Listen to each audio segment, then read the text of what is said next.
Dewasa ini, kepunahan menjadi ancaman bagi banyak spesies makhluk hidup di dunia, tidak terkecuali di Indonesia.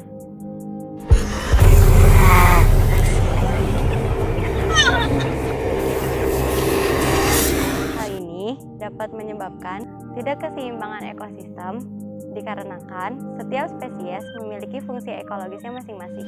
Saya, Niko Aris Berkat Manik, Dan saya, Aurida Yasmin, dari Departemen Biologi, Program Studi S1 Biologi Universitas Padjadjaran tahun 2017. akan membahas tentang spesies yang masuk dalam kategori populasi kecil atau small population dan faktor yang mempengaruhinya. Selain itu, kami akan juga membahas spesies yang termasuk dalam kategori spesies dalam data yang kurang atau data deficient.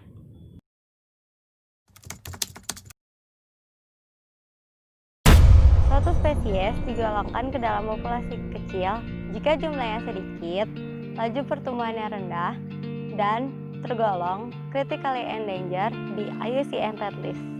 Salah satu spesies yang termasuk ke dalam populasi kecil di Indonesia adalah badak Jawa atau Rhinoceros sondaicus sondaicus. Alasan badak Jawa termasuk populasi kecil di Indonesia karena menurut WWF tahun 2011, pertumbuhan badak Jawa di Indonesia tergolong stagnan hanya 1% per tahun. Jumlahnya hanya 50 ekor di alam liar, yaitu hanya terdapat di ujung kulon Jawa Barat. Sementara di Vietnam, populasi badak Jawa telah dinyatakan punah. Faktor yang mempengaruhi spesies masuk dalam kategori small population atau populasi kecil adalah kekurangan nutrisi, adanya wabah, penyakit yang masuk dalam habitat, dan cekaman iklim yang ekstrim meliputi kemarau panjang, kenaikan suhu bumi, dan adanya bencana alam. Upaya yang diperlukan untuk perlindungan badak Jawa adalah menjaga pola makan, menghindari resiko dari ancaman wabah penyakit yang masuk ke dalam habitat badak Jawa, memperketat pengawasan dari praktik pemburuan hewan liar, menjaga habitat badak Jawa agar tetap alami, sehingga mendapat daya dukung yang optimal, dan menghindari pengerusakan alam sehingga bencana alam seperti banjir dan tanah longsor dapat terhindarkan. Salah satu faktor yang mempengaruhi adanya populasi kecil atau small population secara tidak langsung adalah tekanan silang luar. Tekanan silang luar terjadi karena adanya satu spesies yang gagal menemukan spesies yang sama untuk perkawinannya.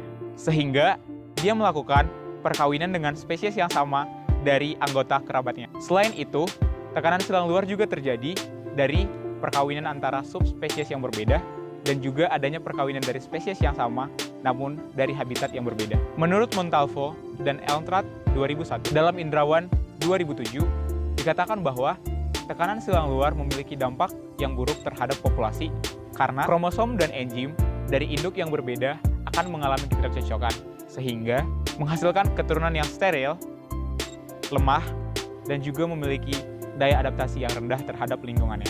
Sesuai dengan judul bahasan di awal, kami juga akan membahas spesies yang termasuk ke dalam DD atau data deficient. Contoh spesies yang termasuk ke dalam DD adalah pari total biru dan pari bendera. Kedua spesies ini tergolong spesies DD dikarenakan sebaran dan habitat yang tidak menentu.